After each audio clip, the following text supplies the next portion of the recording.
विनायकं गुरुं वन्दे वन्दे मुक्तये ज्ञान प्रताप विलसत्वचनामृतं च अद्वैत भाव पटुतायित बुद्धिरस्य ज्ञानेश्वरस्तु भगवान् अवतीर्णयो श्रीरंगनाथ गुरुराज नमोस्तुभ्यं दुर्बळाची कन्या समर्थाने केली अवदशा निमाली दारिद्र्याची हरिकृपा होता भक्त निगदी द्वंद्वे नाचती स्वानंदे हरिरंगी देवभक्त दोन्ही एक रूप झाले मुळीच संतले जैसे तैसे पादळली ज्योती कापुराच्या वाती उदळी तारती भेद अनुरे एका जनार्दनी कल्पची मुराला तोची हरी झाला ब्रह्मरूप हरिमुखी गाता हरपली चिंता त्यानाई मागुता जन्म घेणे. तर आपलं रविवारी हा हरिपाठाचा जो काही विषय आहे हा जवळजवळ हरिपाठ आता संपत आलेला आहे. तर मध्यंतरी शिवाजी महाराजांनी काही अभंग घेतले आणि आजचा अभंग दुर्बळाची कन्या समर्थाने केली अवदशा निमाली दारिद्र्यांची हा आहे. तर या अभंगामध्ये ज्ञानेश्वर महाराज किंवा आपल्याला नाथ महाराज या अभंगामध्ये सांगायला लागले की दुर्बळ म्हणजे अत्यंत दरिद्री की ज्यांच्याकडं काही पण खायला सुद्धा मुश्किल आहे अशा प्रकारचा दरिद्री आणि त्या दरिद्र्याची मुलगी एखाद्या समर्थाने केली हा दृष्टांत दिलाय. आणि समर्थानं केल्यानंतर मग आता ती दरिद्री कुठे राहिली कारण ती कोण झाली आता दुर्बळाची कन्या समर्थाने केली अवदशा निमाली दारिद्र्याची. तिचा दारिद्र्यपणा निघून गेला कारण राहिला नाही अवदशा राहिली नाही. मग हा दृष्टांत का सांगितला जीव कसा आहे जीव कसा आहे तर पराधीन आहे. जीव कसा आहे तर अनेक त्या ठिकाणी अनपेक्षित घटना जीवाला सामोरी जावं लागत असते. जीवाच्या ठिकाणी काय आहे सुख आहे मोह आहे अनेक प्रकारचे षडविकार जीवाच्या ठिकाणी आहे.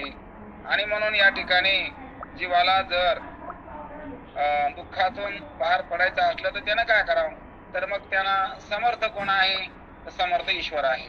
म्हणून देव समर्थ आहे म्हणून समर्थ देवाला शरण गेलं पाहिजे. तमेवं शरणं गच्छामि सर्व भावेन भारत तत्प्रसादात पराम शांती मचिरेनादि गच्छति. कारण त्या देवाला शरण गेल्यानंतर जीवाला शांती प्राप्त होत असते तोपर्यंत तो दुःखी आहे. म्हणून जीवानं देवाला शरण गेलं पाहिजे. म्हणून शरण जावे सर्व भावे देवासी वा उतरील पार भव दुस्तर नदीचा भव आहे कृपावंत अनंत नाम जा वा उतरील पार भव दुस्तर नदीचा. देव कसा आहे कृपाळू आहे तो आहे कृपावंत अनंत नाम ज्याला अंत नाही त्याला म्हणायचा अनंत. असा अनंत असा देव कृपाळू आहे आणि म्हणून त्याला शरण जा. आणि त्या देवाला शरण गेल्यानंतर जीवाचं दारिद्र्य दुःख कारण जीवाच्या ठिकाणी जे काही अज्ञान आहे जीवाच्या ठिकाणी भ्रम आहे जीवाच्या ठिकाणी जो काही भीती आहे शोक आहे मोह आहे जीवाला जन्म मरणांची जे काही व्याधी परंपरा लागली भोरोग अशा प्रकारचा जीवाच्या पाठीमागा लागला आणि तो देवाला शरण गेल्याशिवाय जात नसतो. म्हणून जीवानं शरण कोणाला गेलं पाहिजे तर देवाला गेलं पाहिजे. कारण देवाला शरण गेल्यानंतर अवदशा आणि मालिकाची जीवाची अवदशा संपत असते. कारण जीवाच्या पाठीमागा अवदशा आहे. कारण कोणती दशा आहे तर जीवाला दुःख भोगावं लागतं इच्छा नसून बी. सुख मिळत नाही इच्छा असून बी. इच्छा आहे सुखाची परंतु सुख मिळत नाही. इच्छा नाही दुःखाची परंतु दुःख मिळाल्याशिवाय राहत नाही. आणि म्हणून अशा प्रकारचं स्वातंत्र्य नाही. स्वातंत्र्य का नाही तर जीव हा पराधीन आहे की तो मायेच्या तावडीत सापडला की आता त्याला स्वातंत्र्य राहिलं नाही. आणि म्हणून त्या ठिकाणी आता त्याला स्वतंत्र व्हायचं म्हणजे सुखी व्हायचं आणि त्याला दुःखातून एकदाच बाहेर पडायचं. मग त्यासाठी त्यानं शरण गेलं पाहिजे. कोणाला गेलं पाहिजे की जो परमात्मा समर्थ आहे किंवा आपल्याला दुःखातून पार पाडू शकतो. तसं रोगी झालेल्या माणसानं डॉक्टरकडे गेलं पाहिजे पण कोणत्या जो रोग निवारण करणारा समर्थ आहे. तशा प्रकारचा दुःख निवारण करायला समर्थ कोण आहे तर परमात्मा आहे. म्हणून त्या परमात्म्याची शरणागती जीवन केली पाहिजे. कारण जीवाचं दुःख जीव निवारण करू शकत नाही. आणि दुसरा जीव पण एका जीवाचं दुःख निवारण करू शकत नाही, कारण सगळे जीव कसे आहेत, दुःखी आहेत. म्हणून सगळे जीव दुःखी आहेत आणि सगळे पराधीन आहेत, आणि म्हणून देवाला शरण गेलं पाहिजे. आणि देवाला शरण गेल्यानंतर देव काय करीत असतो, तर जीवाला दुःखातून बाहेर काढत असतो. आणि म्हणून आपल्याला या अभंगातून सांगायला लागले की दुर्बळाची कन्या समर्थाने केली, काय झालं, अवदशाने माली, दारिद्र्याची अवदशाने माली, दुर्बळाची कन्या समर्थाने केली, दुर्बळाची कन्या समर्थाने केली, अवदशाने माली, दारिद्र्याची अवदशाने माली. म्हणून ही अवदशा निमाली पाहिजे, गेली पाहिजे, जीवाची कटकट गेली पाहिजे. कारण जीवाची कटकट संसारानं जात नाही, पण वाढल्याशिवाय बी राहत नाही. कारण जीवाच्या माग नित्य कटकट आहे. प्रपंचाची काय नित्य कटकट आहे, नेहमी दुःखच आहे. शरीर म्हणलं की दुःख आलं, शरीर म्हणलं की दुखणच आहे, शरीर म्हणलं की त्या ठिकाणी आपत्तीच आहे, शरीर म्हणलं की भयच आहे, शरीर म्हणलं की मरणच आहे, शरीर म्हणलं की अनेक प्रकारच्या त्या ठिकाणी समस्या आहेत. अनेक प्रकारच्या समस्याला सामोरं जावं लागतं. शरीर म्हणल्यानंतर त्याला बरंच काही त्या ठिकाणी त्याला सावरायला लागत असतं, सांभाळायकरता लागत असतं. म्हणून या ठिकाणी शरीर जीवाला सुख द्यायला समर्थ नाही, आणि म्हणून जीवाला तर सुख पाहिजे, आणि शरीर तर देऊ शकत नाही. कारण शरीर जीवाला या ठिकाणी कौरक बी राहू शकत नाही, कारण शरीराचा काही काळ आहे, आणि काही काळानंतर हा देह जाणार आहे. महाराज त्याविषयी सांगते की देह जाईल जाईल, यासी काळोबा खाईल, तारे नमुजसी घोडा, कैसे हत्ती घोडे वाडा. कारण त्याविषयी सांगते, आपल्याला जो काही स्त्रीचा पुरुषाचा जो काही देह भेटला आहे, तो देह काही काळापुरता आहे आणि तो जाणार आहे. परंतु याच्याकडे आपण जे पाहायला लागलो, तर मी माझं खरं म्हणून पाहायला लागलो, परंतु हा काही काळापुरता आहे, असं साधू संतांना आपल्याला सांगितलं की देह जाईल जाईल, यासी काळोबा खाईल.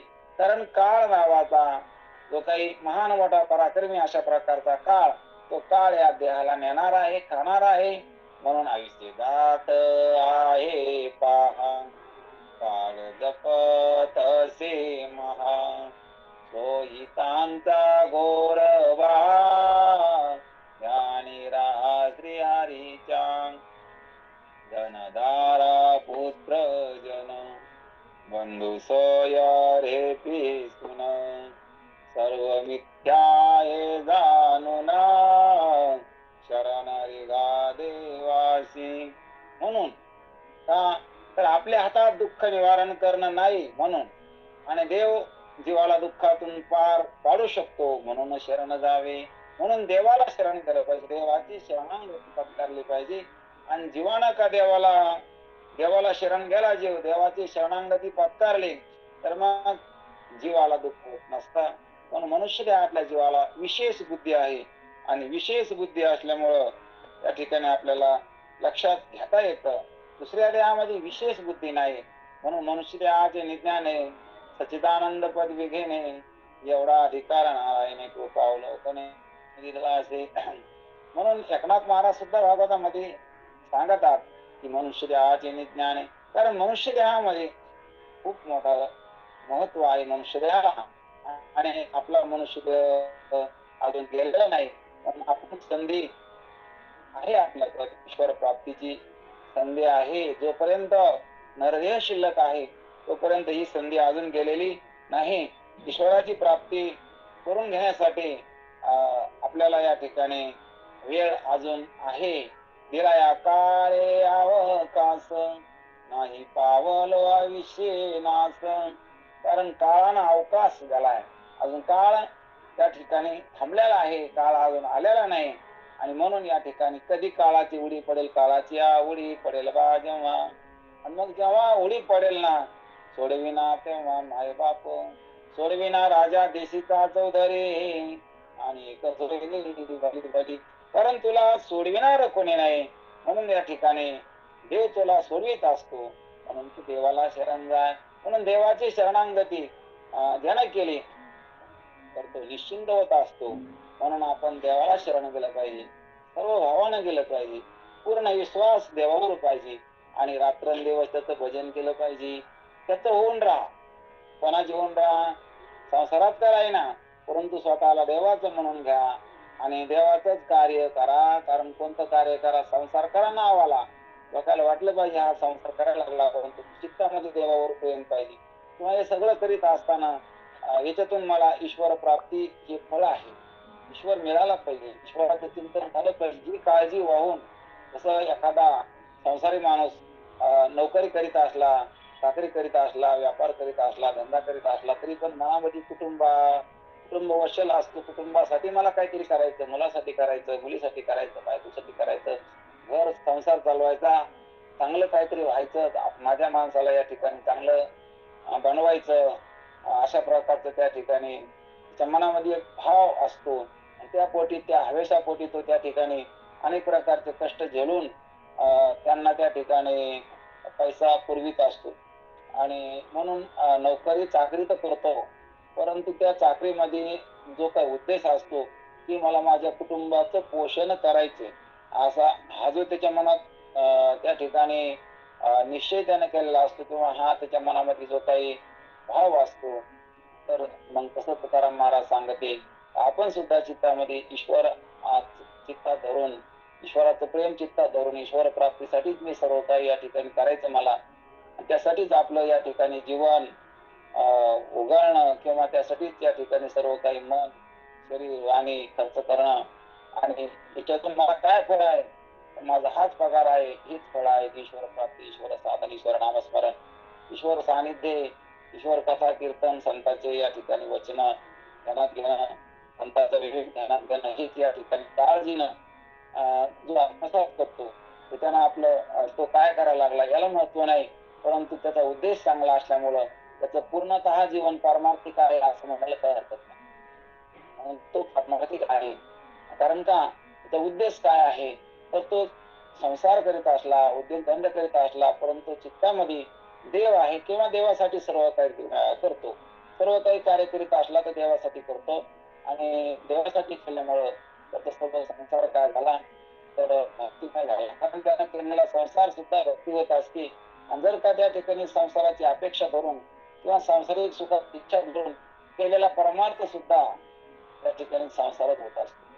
म्हणून त्या ठिकाणी संसाराची आवड आहे मनामध्ये, मला काहीतरी पैसे मिळाला, मला काहीतरी मान मिळाला, मला काहीतरी या ठिकाणी जगामध्ये प्रतिष्ठा प्राप्त व्हावा, या हेतूला जर कोणी परमार्थ करीत असलं तर तो परमार्थ देवापर्यंत पोहोचत नाही, परंतु उच्चिष्ट झाला. उच्चिष्ट केलेलं अन्न असतं तर ते देवाला नैवेद्याला चालत नाही. त्या ठिकाणी जिथं त्या ठिकाणी अशा प्रकारचे उच्चिष्ट झालेलं असतं ते देवाला सुद्धा अर्थ होत नाही. कारण ज्या परमार्थामध्ये परमार्थ करून सुद्धा अपेक्षा असते काहीतरी मिळवायची, तर तो परमार्थ देवाला मान्य होत नाही. म्हणून या ठिकाणी काही ना मागे कोणाची तो त्या आवडेल देवाची, कारण जो कोणालाच काही मागत नाही, देवाला सुद्धा मागत नाही, तो देवाला आवडत असतो. काही ना मागे कोणाची कारण काहीच मागत नाही आणि तो देवाला आवडत असतो. मागणे नाही सर्वथा आणि माझी बघता त्याची जे सुद्धा देवता तो निवडता जो होय त्याचा महाराज भागवतामध्ये विषय सांगतात की माझा भक्त जो असतो, कारण भक्त त्यालाच म्हणायचं की तो त्या ठिकाणी कोणापुढं हात पसरत नाही, देवापुढं सुद्धा तो अशा प्रकारचं काही मागणं करीत नाही, त्याला भक्त म्हणायचं. कारण तोच भक्त असतो की ज्याला देवच आवडत असतो किंवा त्याचा स्वार्थच देव आहे, किंवा तो सर्व काही देवासाठीच करतो.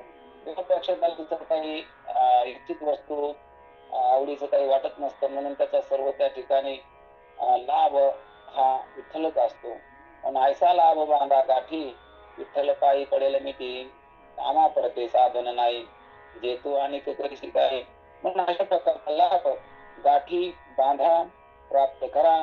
आणि म्हणून नामस्मरणासारखं साधन या ठिकाणी मोठं नाही. आणि म्हणून चित्तामध्ये नियमित त्या ठिकाणी देवाचं चिंतन करा. चित्त बसले चिंतन नारायण नारायण देवाव हरपला तुझं पाहता विठ्ठला. म्हणून चित्तामध्ये माझ्या नारायण अशा प्रकारचं चिंतन बसलं आणि माझा देहभाव या ठिकाणी हरपून गेला, असं तुकोबाराय या ठिकाणी सांगतात. कारण देवाला पाहिल्यानंतर आता इतका विसर पडला की माझा देह सुद्धा त्या ठिकाणी विसरून गेलो. म्हणून सर्वच काही विसरलो. मी कोण आहे, काय आहे, नाव विसरलं, रूप विसरलं, माझी जात विसरली. म्हणून गवळण सांगते, याती कुळ माझे गेले हरपोणे, श्रीरंगा वाचून आणून येणे.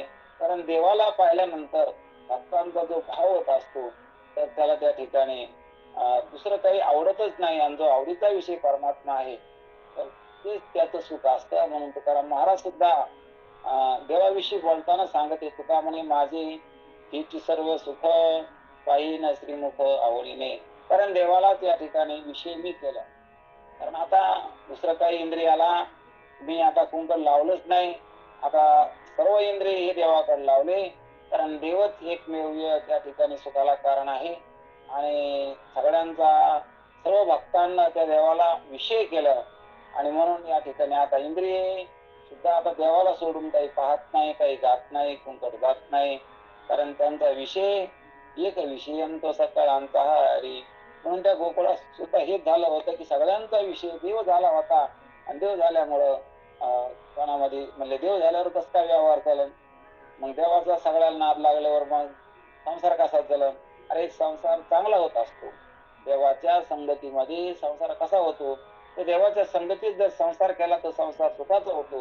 कारण आपण हरिपाठामध्ये अभंग म्हणतो की अवघाची संसार सुखाचा करीना, आनंदे भरीना तिन्ही लोक. कारण देवाच्या संगतीत दुःखाचा संसार होत नाही. देवाच्या संगतीत भीती राहत नाही, कोणत्या प्रकारची या ठिकाणी अपेक्षा राहत नाही, आणि दुःख सुद्धा राहत नाही. असं देवाच्या संगतीमध्ये होत असतं.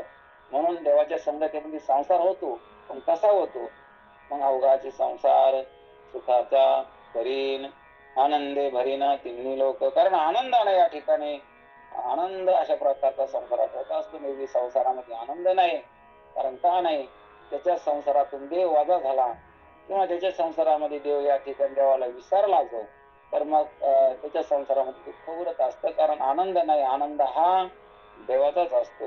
म्हणून जो नित्य देवाचं नामस्मरण करतो त्याला आनंदाला काही कमी नाही. आणि जो देवाला विसरला त्याला दुःखाला काही कमी नाही. म्हणून विसरले तया पोर झाली हानी, पचतील खाणी 84च्या. म्हणून विसरले. मग कशाला विसरले, हरीला विसरले. हरीला विसरल्यामुळे काय झालं, मग थोर झाली हानी. कारण हानी झाली म्हणजे घात झाला. असं वाटतं का की देवाला विसरणं हाच मोठा घात आहे, देवाला विसरणं हा मोठं नुकसान आहे, म्हणून असं त्याला वाटत असेल तर मग तो कदाचित रस्त्याला येऊ शकतो, तो कदाचित या ठिकाणी या मार्गाला येऊ शकतो. परंतु ज्याला या ठिकाणी हेच खरं वाटतं, या संसारातच ज्याला मी शहाणा आहे, सुखी आहे, किंवा इथंच काहीतरी मला मिळेल, मी मोठा होईल, चांगला होईल, अशा प्रकारची इच्छा धरून इकडे संसाराच्या नादी लागला. आणि मग कदाचित देवदेव करीत असला तरी मग माझा संसार नीट व्हावा म्हणूनच करतो. संसार नीट व्हायचा नाही, संसार देवाचा नीट झाला नाही. संसारात येऊन या ठिकाणी देव प्राप्त करायसाठी संसार असतो. म्हणून संसार आले एक सुख आहे, संसारात येऊन या ठिकाणी देव प्राप्त करायचा असतो, यासाठी संसार असतो. म्हणून तशा प्रकारचं आपण केळी खाताना सालपाट काढून टाकतो आणि आतला गड्डा खातो. अशा प्रकारचा हा संसार म्हणजे सालपाट आहे, ते बाजूला करून या ठिकाणी परमार्थ करायचा असतो.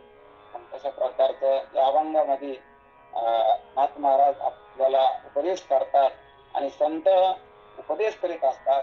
आणि संतांचा उपदेश जर आपल्या लक्षात आला तर आपण आपला उद्धार होत असतो. म्हणजे सर्व समस्यातून आपण मुक्त होऊन दुःख रहित अशा प्रकारचे त्या ठिकाणी पदावर असत असतो. म्हणून संतांच्या उपदेशाची मनुष्य आपल्या जीवाला गरज आहे. म्हणून या ठिकाणी सांगायला लागले हा अभंग की दुर्बळ म्हणजे त्याच्याकडे काही नाही अशा प्रकारचा जो या ठिकाणी अत्यंत दारिद्र्य, आपण ज्याला संसारामध्ये एखादा दारिद्र्य म्हणतो, अशा प्रकारचे कोणत्याही त्या ठिकाणी संपत्ती त्याच्याकडे नाही, संपत्तीचा अभाव आहे, भोगाचा अभाव आहे, अशा प्रकारचा त्या ठिकाणी तो आहे, तर त्याला दुर्बळ या ठिकाणी आपण व्यवहारामध्ये सर्वसामान्य लोक म्हणतात.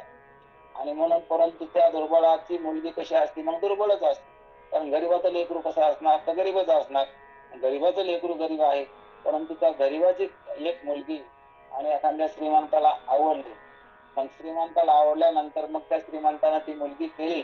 आता ती मुलगी श्रीमंताची झाली, आता ती गरीब राहिली का नाही, कारण ती कोण झाली, आता पहिल्यानं बापाकडे असताना ती गरीब होती, परंतु आता तिला पत्करलं कोणी, श्रीमंतानं.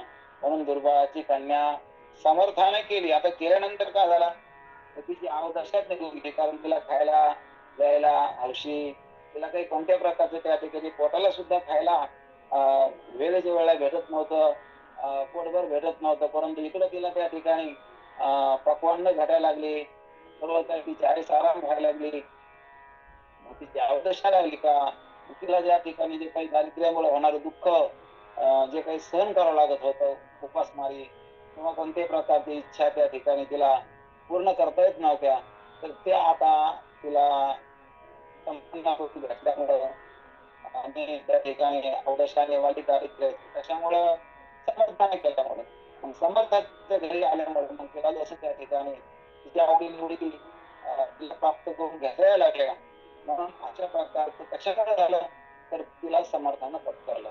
मग तशा प्रकारचं आपण सुद्धा जर देवाचे झालो, देव म्हणजे कसा आहे, समर्थ आहे, संसार कसा आहे, दुर्बळ आहे, दुबळा आहे, संसार कसा आहे, दरिद्र आहे. कारण संसारामध्ये म्हटले श्रीमंत आहे, श्रीमंत जरी असला पण श्रीमंतही दरिद्र आहे, कारण ते आहे श्रीमंत भागलं का त्याच्यामध्ये, कारण पुन्हा पुन्हा त्या ठिकाणी मला काहीतरी मिळावं अशा प्रकारच्या अपेक्षा वाढली असल्यामुळे त्या ठिकाणी समजा भिकारीच आहे.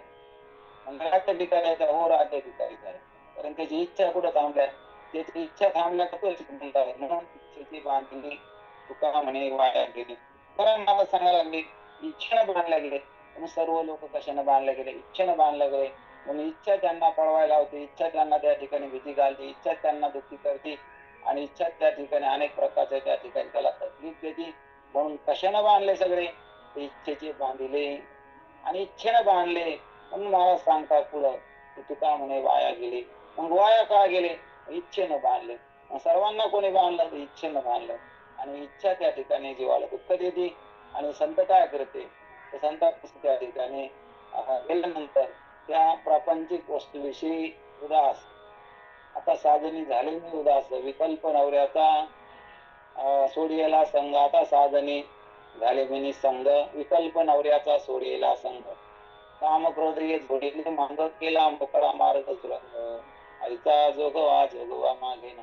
आता मी निसंग झाले, कारण कोणत्याही प्रकारचा संघ या ठिकाणी राहिला नाही. आता साधनी झाले निसंग, म्हणून निसंग झाले, कोणत्याही प्रकारचा संघ राहिला नाही, कारण मी कोणाचे नाही, कोणी माझं नाही या ठिकाणी. अशा प्रकारचा कोणाचा कोणाशी नगरी संबंध आई शुद्ध बुद्ध धैर्य आहे, तर मी सुद्धा अशा प्रकारचा आहे माझा संबंध आता या ठिकाणी या प्रपंचिक स्वरूप पदार्थ संघ नाही, तर यांच्या संघ संबंध ठेवून मी दुःख व्हायला लागलो. शरीर दुःख आहे, मरणार आहे, त्याला आपण मी म्हणल्यामुळं, माझं म्हणल्यामुळं त्या संबंधाने दुःख व्हायला लागलं.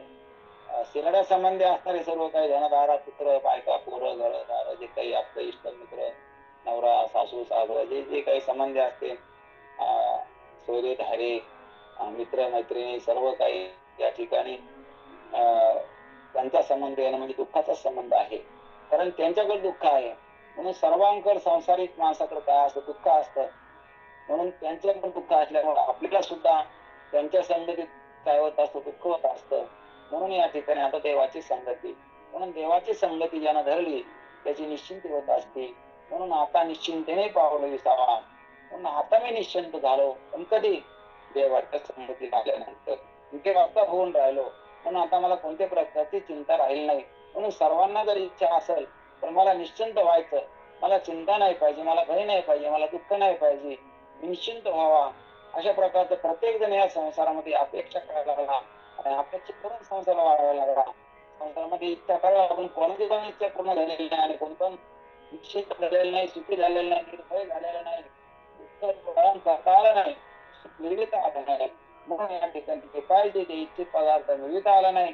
जे नाही ते आपल्याला, जे नाही पाहिजे ते आपला घालविता आलेलं नाही.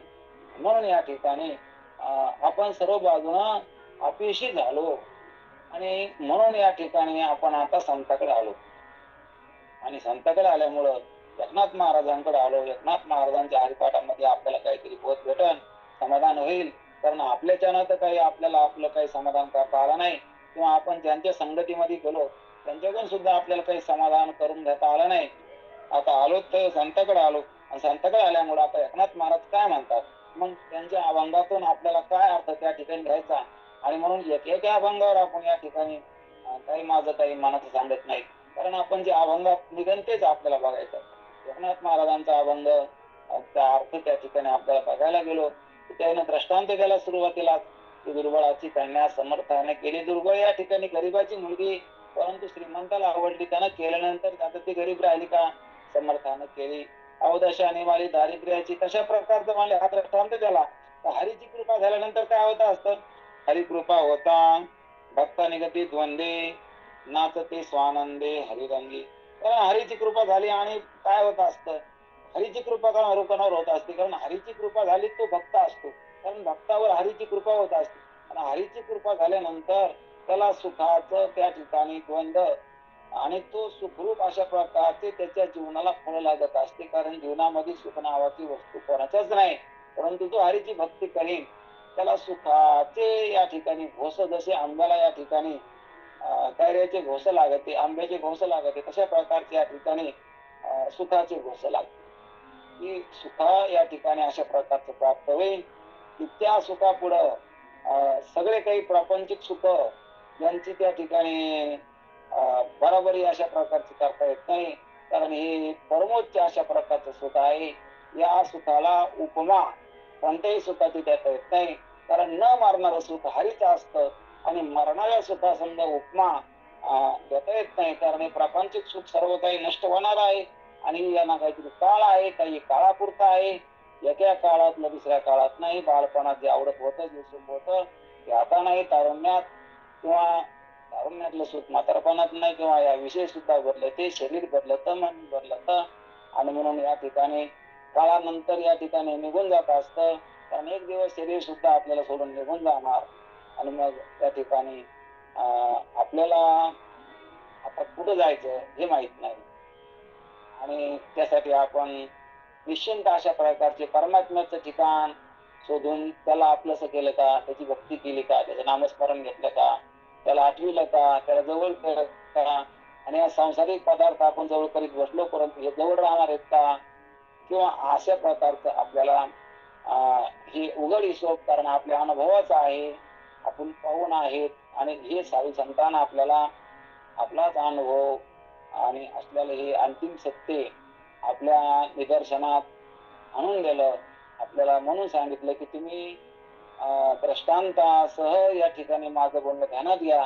असं नाथांना या अभंगामध्ये आपल्याला सहज अशा प्रकारचं आपल्या बोली भाषेत आपल्या कळण असं आपल्याला पुन्हा एवढत नाही, तर दृष्टांत देऊन सुद्धा एखादं उदाहरण देऊन, दृष्टांत म्हणजे एखादं उदाहरण देऊन सांगायला लागले की अशा प्रकारचं तुम्ही ध्यानात घ्या की दुर्बळांची कन्या समर्थाने केली, अवदशाने वाले दारिद्र्यांची. आता हरीची कृपा झाली, हरी कृपा होता भक्ता निगती द्वंदे, नाचते स्वानंदे हरिरंगी. कारण द्वंद्व निगती म्हणजे सुखाचं अशा प्रकारचं त्याला सुख प्राप्त होतं, आणि हरीची कृपा झाल्यानंतर दुःख राहत नसतं, सुख प्राप्त होत असतं. भक्ता निगती द्वंदे, नाचते स्वानंदे हरिरंगी, कारण त्यांना आनंद होतो, आणि आनंद झाल्यावर ते गपचीप बसते गावा, मग ते हरीच्या रंगानं नाचते. धन्य जगी तोची हरिरंगी नाचे, रामकृष्ण वासुदेव सदा स्मरे वाचे, रामकृष्ण वासुदेव सदा स्मरे वाचे, धन्य जगी तोची हरिरंगी नाचे, धन्य जगी तोची हरिरंगी नाचे. पण आपण ज्या रंगात नाचायला लागलो त्या रंगाचा भंग होणार आहे, आणि हरीच्या रंगाचा भंग अशा प्रकारचा होत नाही. म्हणून रंगामध्ये राहा, पण कोणाच्या, हरीच्या. म्हणून आमचा देव कसा आहे, रंगनाथ आहे. श्रीरंग माझा वेडा घे, याला नाही दुसरा जोडा घे, तुम्ही याची संगत सोडा घे, गोकुळीच्या नारी. म्हणून आमचा असा श्रीरंग आहे, आणि त्याच्याजवळ आनंदशिवाय दुसरं काहीच नाही. म्हणून या ठिकाणी कोणी बी या, पण त्याला आनंदच मिळणार, कारण त्याच्याकडे आनंदच आहे. मग तो काय देणार, आनंदच देणार. म्हणून या ठिकाणी हरी कृपा होता भक्ता निगती द्वंदे, नाचती स्वानंदे हरिरंगी. मग हरीची कृपा झाली, मग काय मिळालं की भक्ताला आनंद. म्हणून भक्त होऊन जा, देवाकडे जा. कसे होऊन जा, देवाचे भक्त होऊन जा. हरिकृपा होता भक्त निगती द्वंद्वे नाचती स्वानंदे हरिदानी. मग हरीच्या रंगामध्ये, कारण हा संसाराचा रंग आहे तर हा सारखा राहत नाही, याच्यात बदल आहे. आणि हरीचा रंग आहे तर त्या हरीचा नाशच नाही, हरीचा नाश नाही, म्हणून हरीचा रंगाचा भंग होत नाही, संसाराचा रंगाचा भंग होतो. कारण आपण आज जे कपडे घातले ते उद्या त्या ठिकाणी आजच्या सारखे राहत नाही, ते जुने होते. आपण जे घर बांधलं ते पहिल्यासारखं राहत नाही, किंवा आपलं शरीर सुद्धा पहिल्यासारखं राहिलं नाही. पण याच्यात सगळ्यामध्ये बदल आहे. म्हणून काल जरी आवडत असलं तरी आज त्या गोष्टी आवडत नाही. अशा प्रकारच्या ठिकाणी सांसारिक वस्तूविषयी आपल्याला पाहायला भेटतं. आणि म्हणून हरी नावाची वस्तू बदलतच नाही, देव नावाची वस्तू त्या ठिकाणी झिजत नाही, तिच्यात बदल नाही, तिचा नाश नाही. आणि सांसारिक वस्तूमध्ये बदल आहे. मग शरीर घ्या, श्वास घ्या, मन घ्या, जग घ्या, किंवा जगातली कोणती पण वस्तू घ्या, कोणता पण आवडता व्यक्ती घ्या, सर्वांमध्ये काय बदल आहे, सर्व बदलणार आहे. बदलणारा आहे म्हणजे त्याला नाश आहे, म्हणजे ते नाशाकर चाललेला आहे.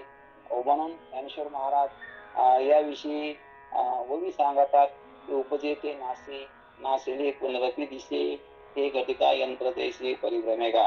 कारण जे उत्पन्न होतं का त्याला नाश आहे.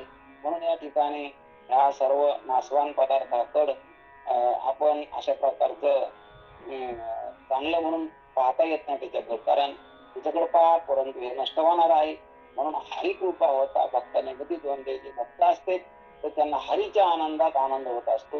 म्हणून हरीच्या आनंदात राहा, बाकीच्या आनंदात राहू नका, कारण बाकीचा आनंद हा संपणारा आहे, क्षणिक आहे, आणि त्या आनंदाला अंत आहे, कारण तो आनंद संपणार आहे. म्हणून जीवनामधलं कोणतंही सुख असतं त्या सुखाला काय आहे तर अंत आहे, त्या सुखाची समाप्ती होत असते, कारण ते सुख काहीतरी काळाचं आहे आणि काही काळानंतर ते सुख राहत नसतं. म्हणून त्याला काय आहे, आधी आहे आणि अंत आहे. आधी आहे म्हणजे सुरुवात आहे, अंत आहे म्हणजे शेवट आहे. हरीच्या सुखाला काय आहे, आधी नाही आणि अंत बी नाही, नाही आधी अंती अवसाने. आणि म्हणून या ठिकाणी हरीच्या सुखाला अंत नाही. म्हणून देवाचं सुख कसं आहे, गोकुळीच्या सुखा अंत पार नाही लेखा, बाळकृष्ण नंदा घरी, बाळकृष्ण नंदा घरी, आनंदल्या नर नारी, आनंदल्या नर नारी, बाळकृष्ण नंदा घरी. कारण देवाच्या आनंदानं ते लोक आनंदी होते, म्हणून त्यांच्या आनंदामध्ये कधी फरक पडत नव्हता, किंवा आनंदाला कधी ओटी लागत नव्हती, आनंद कधी कमी होत नव्हता, असा त्यांचा आनंद होता. कारण तो हरीचा आनंद आहे. म्हणून हरीचा आनंद घ्या.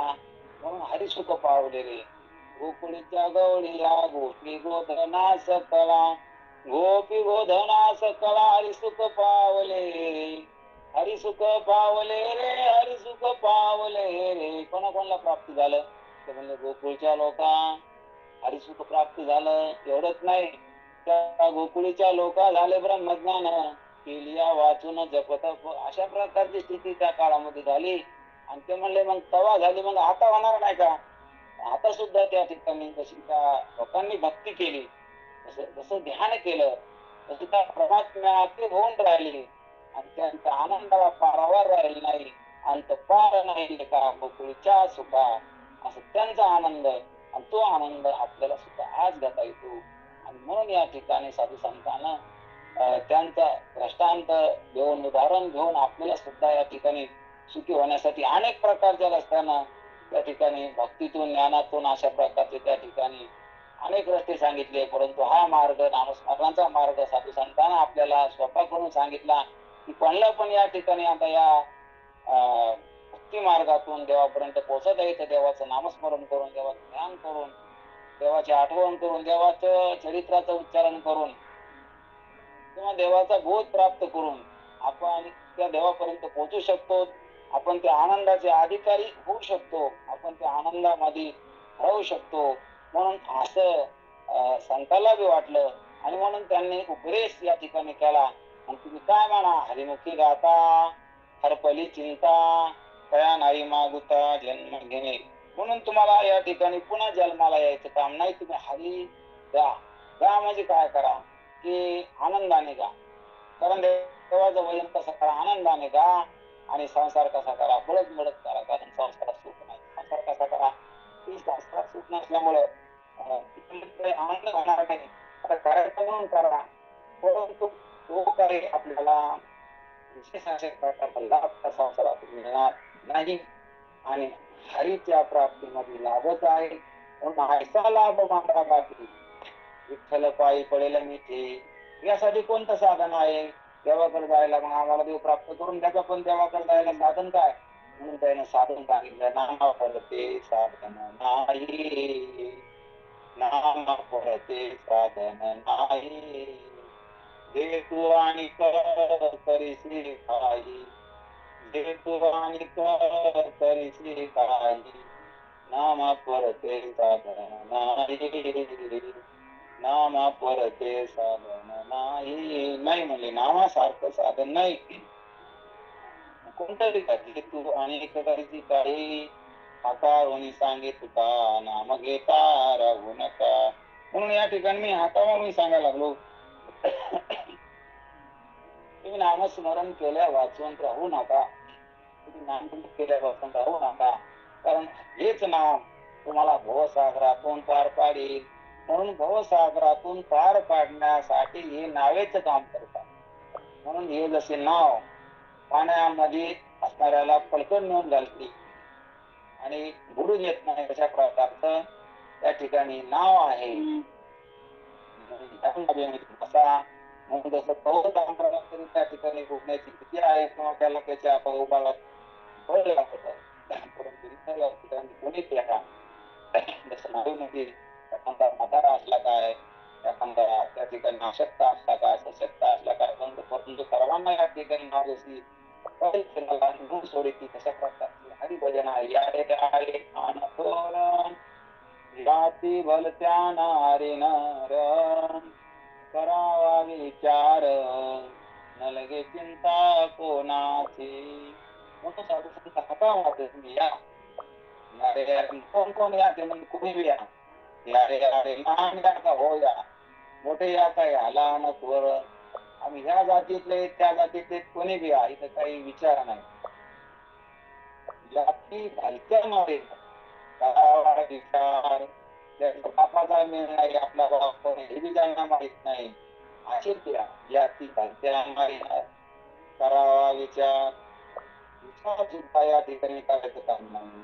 नलगे चिंता कोणाची. अशा प्रकारची या ठिकाणी तुम्ही या हरिभजनामध्ये येऊन तुम्हाला अशा प्रकारचं देव साध्य करता येतो, देव प्राप्त करता येतो. म्हणून या ठिकाणी खूप जीवात मनुष्य त्या जीवाचं कल्याण व्हावा अशा प्रकारचा खूप त्या ठिकाणी ऐशी कळवळ्यांची जाती करीला भावी न प्रीती. कारण कसल्याही प्रकारचे या ठिकाणी मग बंधन नाही घेता, कोणती अपेक्षा न ठेवता जे काही आईचं प्रेम, म्हणून संताला आईची उपमा दिली. ऐशी कळवळ्यांची जाती करीला भावी न प्रीती. देपुराचे गीत वारे माऊलीचे चित्त. म्हणून अशा प्रकारची जात आहे. म्हणून संतांचे उपकार किती आहेत, सर्वावर संतांचे उपकार आहे. म्हणून काय सांगू आता संतांचे उपकार, काय सांगू आता संतांचे उपकार. मग निरंतर जागविते मग निरंतर. निरंतर आपल्याला जागे ठेवणारे संतांचे विचार, संतांचे उपकार, त्यांच्या ऋणातून या ठिकाणी आपण मुक्त होऊ शकत नाही. म्हणून या ठिकाणी अशा प्रकारचं नाथ महाराजांना जे काही हरिपाठामध्ये आपल्याला बोध केला, पण हरिपाठ म्हणायचा नसतो नुसता, तर त्याचा अर्थ त्या ठिकाणी ध्यानात घेऊन अर्थाकार होणे शब्द दुखण्या करावे ते काय, अर्थाकार नुसते शब्द वापरून जमणार नाही. नुसतं हरिपाठ कोणी घेत नाही, त्यापेक्षा घेणारे बरे, परंतु त्याच्यापेक्षा पुन्हा अर्थ पाहून घेणारे विशेष आहेत. कारण अर्थ पाहून घेतल्यानंतर एकनाथ महाराज आपल्याला काय सांगते, तर काय कसं वागायला सांगते, कसं चालायला सांगते, काय सोडायला सांगते, काय धरायला सांगते, देवाची भक्ती कशी करायला सांगते, नामस्मरण कसं घ्यायचं सांगते. सर्व प्रकाराने आपल्याला संतांचा जो काही बोध आहे तो आपल्या मनामध्ये ठसेल किंवा आपल्या लक्षात येईल, आणि लक्षात आल्यानंतर आपण चालायचं शिकतो. म्हणून अशा प्रकारच्या या ठिकाणी एक एक घटना होत चालत्या. म्हणून ऐसा लाभ बांधा गाठी विठ्ठल पायी पडलं विधी. म्हणून अशा प्रकारचा लाभ प्राप्त करून घ्या. म्हणून जसा लाभ या ठिकाणी अभंगात सांगितला की दुर्बळाच्या कन्येला समर्थ प्राप्त झाला, समर्थपती प्राप्त झाला आणि तिचं दुबळेपणा, दुर्बलपणा, दरिद्रीपणा जाऊन आता ती श्रीमंत झाली. अशा प्रकारचं या ठिकाणी जीव सुद्धा संसारामध्ये दुःखी आहे. अनादी काळापासून या ठिकाणी एक शरीर गेले की दुसरं शरीर, दुसरं गेले की तिसरं शरीर, कितीतरी शरीर प्राप्त झाले. म्हणून आपण त्यामध्ये पाहतो की दुरून अवलंबिका दुःख झाले दारुण किंवा नसरीची मायबाप भिके नाही खंडना अनेक प्रकारची या ठिकाणी एवढी प्राप्त झाल्या. या योनीत फिरलो तुकाराम मला देवाला सांगितले किती याला जन्म यावी किती हवे फजित. कारण मी फजिती झालो, अनेक जन्मामध्ये आलो, अनेक फेरे या ठिकाणी मी फिरलो. 84 लाख शिवणीचा फेरा या ठिकाणी फिरत आलो आणि आता नरद्याला आलो. शेवटची पाळी आहे, शेवटची पाळी एक मनुष्य जन्म चुकल्यावर मग फेरा पडे. आता या ठिकाणी जर चुकलं तर पुन्हा 84ला जावं लागेल. म्हणून 84ला जायचं आता मनुष्य देहात येऊन प्राप्त करून घेऊन आपण या यज्ञाचं त्या 84 लोक येऊन इथून बाहेर पडणं, देवाच्या कृपेला पात्र होणं. म्हणून या अभंगात सांगायला लागले की अवदशा कोणाची गेली तर दुर्बळाच्या कन्याची. तसं या ठिकाणी जो काही जन्ममरणाच्या परंपरेची वाढकाला होता त्याला या ठिकाणी संतांची संगती, देवाची संगती प्राप्त झाली आणि त्याची पण अवदशा गेली. कारण त्याचं पण जन्ममरण खुंटलं. कारण जन्ममरणाच्या खंडतीला खेपा होईल हा सोपा सिद्धपंत. कारण संतांच्या देवाच्या संगतीमध्ये जन्म मरण या ठिकाणची परंपरा आहे. जीवाच्या पाठीमागे लागलेली त्या ठिकाणी जात असते आणि त्या जन्ममरणाच्या परंपरेतून जेव्हा हा या ठिकाणी मोकळा होत असतो किंवा ती परंपरा खंडित होत असते. अशा प्रकारचा हरिकृपा होता. भक्ताने कधी द्वंद्वे नातके स्वानंदे हरिरंगी. हरीच्या रंगानं त्या ठिकाणी अशा प्रकारचे संपन्न झाले. की कसा आपण दृष्टांत सुरुवातीला घेतला की सुरुवाती करण्यानं संपत्ती भेटला तर मग ते जशी त्या ठिकाणी श्रीमंताची बायको झाली आता ती आता गरीब राहील नाही. अशा प्रकारचा जीव अनेक प्रकाराने दुःखी आहे. अनेक जन्मामध्ये फेरा त्या ठिकाणी त्याचा चालूच आहे. आता हे जन्म झाला पुन्हा पुढचा होईल. इथे जर आपण देव भक्ती करून देवाला प्राप्त करून नाही घेतलं तर आपलं जन्ममरण तसंच राहिलं, पुन्हा जन्माला यावं लागेल. कोणतं शरीर भेटन काही सांगता येत नाही. एक भेटणार नाही. 184 योनीच्या बाद या ठिकाणी मनुष्य भेटणार. मग कधी देवाची भक्ती करण्याची योग येईल. 184 योनी म्हणजे काय सोपं नाही. इतका फेरा लांबून या ठिकाणी फिरायचा आणि आता या ठिकाणी आपण आलो की लय मध्ये पुण्यानं देह भेटलाय नाथ महाराज या ठिकाणी आनंदानं सांगते की बहुता सुकृती नरदेव लागला. कारण नरदेव भेटला परंतु लय मोठं पुण्य केलं म्हणून भेटला. आम्ही भाग्यवान आहोत. आम्ही स्वतःला धन्य म्हणलं पाहिजे. कारण का मनुष्य भेटला अजून गेला नाही देवाची भक्ती करता येते म्हणून आम्ही भाग्यवान आहोत. कारण का भाग्यवान आहोत जन्म धन्य आम्ही जन्म आहोत. दास देवाची झालो आम्ही धन्य आहोत. मनुष्य भेटला जन्माला आलो आणि त्या पांडुरंग परमात्म्याचे दास या ठिकाणी झालो म्हणून या ठिकाणी बरं झालं. आणि जर का आम्ही संसारामध्ये जन्मला असतो त्याच्यासारखं वाईट नव्हतं. कारण पुन्हा संसारामध्ये जन्मला असतो देवाची भक्ती घडली नसती आणि पुन्हा पुन्हा जन्म आणि मरणाच्या फेऱ्यामध्ये मला यावं लागलं असतं, जावं लागलं असतं. आणि म्हणून बरं झालं.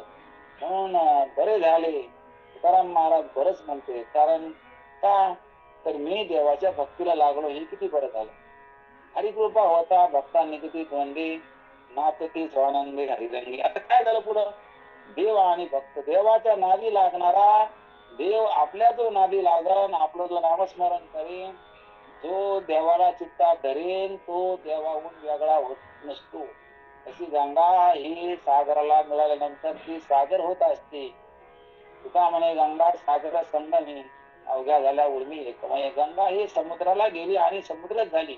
अशा प्रकारचं जीवानं जर देवाचं भजन केलं तो देवाकडे गेला नाही देवच झाला. हरिकृपा होता भक्ताने गती द्वंद्वे नातते स्वानंदे हरिरंगी. देव भक्त दोन्ही एकरूप झाले मुळीच समजले जैसे तैसे. जसे होते तसे. कारण देव आणि भक्त आता दोन राहिले नाही. देव आणि भक्त देवच झाली. गंगा समुद्रच झाली. कारण समुद्राच्या भेटीला गेली आणि समुद्रान वेगळी राहिली नाही. अशा प्रकारचे भक्त हा देवाकडे गेला आणि देवाच्या स्वरूपाला प्राप्त झाला, आता वेगळा राहिला नाही. एवढा मोठा त्या ठिकाणी, जशी गंगा समुद्राला गेल्यानंतर तिचं वाहन थांबलं, असा जीव देवाकडे गेल्यानंतर त्याचं दुःख, त्याचं जन्म मरण, त्याची आपत्ती, त्याचं भय, त्याचा शोक, सर्व प्रकारचे कष्ट त्याची थांबले. कारण कुठे गेला? देवाकडे गेला. पण हरिकृपा होता. मग त्याच्यावर हरीची कृपा झाली. भक्तांनी कधी द्वंद्वे नाथ ती स्वानंदी हरिरंगी. मग काय झालं? देव आणि भक्त एकरूप झाले. मुळीच संचले जैसे तैसे. मग मुळीची या ठिकाणी पहिल्याना सुद्धा देव आणि भक्त दोन नव्हते, परंतु जीवाच्या ठिकाणी भ्रम झाल्यामुळं त्याला या ठिकाणी मी देवाहून वेगळा आहे आणि जगाचा मोह झाल्यामुळं जगामध्ये रमला होता, त्याला या ठिकाणी आता देवाची प्राप्ती झाली. म्हणून मुळीच संचले जैसे तैसे. म्हणून दृष्टांत परत या ठिकाणी त्याला एक पादळल्या ज्योती कापुराच्या वाती ओवाळीत आरती भेदनुरी. कापुराची वात, कापुराची ज्योत, कापुराचे सर्व काही असल्यामुळं आता वेगळं कुठे? तसं आपण एखाद्या पंथीमध्ये, एखाद्या दिव्यामध्ये अशा प्रकारचं तेल टाकतो, वात टाकतो आणि अशा प्रकारचं त्या ठिकाणी दिवा वेगळा, वात वेगळी, तेल वेगळं आणि ज्योत वेगळी. पण तशा प्रकारचं आता कापराचीच वात आहे, कापराचीच दिवा आहे, कापराचीच ज्योत आहे आणि पंथी सुद्धा कापराचीच आहे. म्हणून कापराच्या वाती, उजळल्या ज्योती, ओवाळीत आरती भेदनुरी. आता भेद कुठे? कारण भेद का नाही? तर तिथं त्या ठिकाणी सर्व काही आता कापूरच आहे. म्हणून हरिपाठात सुद्धा कापराचा दृष्टांत त्याला आहे नाथांनी, आणि ज्ञानोबरायाने सुद्धा कापराचा दृष्टांत दिलाय की साधुबोध झाला अभंगामध्ये. साधुबोध झाला तो नवरून या ठेला, थाईचा मुरला अनुभव. कापुराच्या वाती, उजळल्या ज्योती आणि थाईच समाप्ती झाली जैसी. ज्ञानोबराय सुद्धा कापराचा दृष्टांत देते, नाथ महाराज सुद्धा कापराचा दृष्टांत देते. नाथ महाराज म्हणते पाजळलेल्या ज्योती कापुराच्या वाती ओवाळीत आरती भेदनुरी. मग काय झालं? एका नाथाने कल्पती मुराला मरूप नावाने सांगितलं. कारण तो झाला. कारण कोण झाला? हरी तोच. कारण जो हरीचं नामस्मरण करीत होता, जो हरीचं भजन करीत होता, जो हरीची भक्ती करीत होता, ज्याची धाव हरीकर होती, तो कोण झाला? हरी झाला. म्हणजे कसा झाला? कसा झाला म्हणले? गंगा समुद्राकडे गेल्यानंतर समुद्र झाली नाही का? मग तसा हा देवाकडे गेल्यानंतर कोण झाला? देवच झाला. एका जनार्दनी कल्पची मुराला. आता कल्पना राहिली का काही? की नदी आहे, वाहणारी आहे. गंगा कोण झाली? समुद्रच झाली. म्हणून तशा प्रकारचा भक्ता कोण झाला? आता देवच झाला. म्हणून दृष्टांत मागून दृष्टांत दिले की पाजळलेल्या ज्योती कापुराच्या वाती ओवाळीत आरती भेदनुरी. आला भेद कुठे राहिला? की कापराचीच वात, कापराची ज्योत, कापराचं त्या ठिकाणी दिवा, कापराचं तेल. म्हणून आता त्या ठिकाणी भेदच नाही. तशा प्रकारचा हा देव आणि हा भक्त अशा प्रकारचा भेद आला नाही. कारण भक्तच देव झाला आणि देवच भक्त झाला. एक रूपता प्राप्त झाली ती देवाच्या भजनानं होती. संसारात कधी संसारामध्ये एक रूपता साधत नाही, कारण संसार वेगळाच राहतो.